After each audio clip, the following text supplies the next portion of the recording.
Hi guys! Tara at samahan niyo ako mag-assemble ng toy car ni Yumi. Nung nakarang araw ko nga lang ito in-order at in fairness, ang bilis lang din naman niyang na-deliver. Pagkadating nga nito ay binuksan ko to agad kahit na nasa kalagitnaan pa ako ng paglilinis dito sa aming bahay. Na-excite din kasi ako na makita to ni Yumi. Sa tingin ko naman mukhang mas matibay naman ito kumpara dun sa naunang kutsi-kutsihan ni Yumi na nasira na nga dahil bumigay ang mga gulong.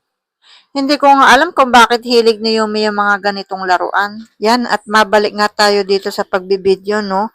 Mabilis lang naman itong i-assemble, pero dahil wala itong kasamang manual, kaya medyo nalilito-lito ako ng very light.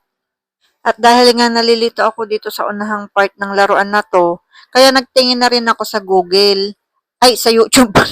Pati nga dito sa pagbo-voice over ko, medyo nalilito din ako kaya hindi ko alam kung anong nababanggit ko. Dahil nga sa pagtingin ko sa YouTube, ay nakuha ko din naman agad kung paano ito buuin.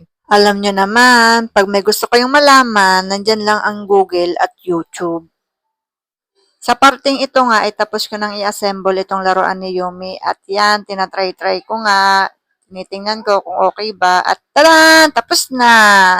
Salamat sa panonood! Bye!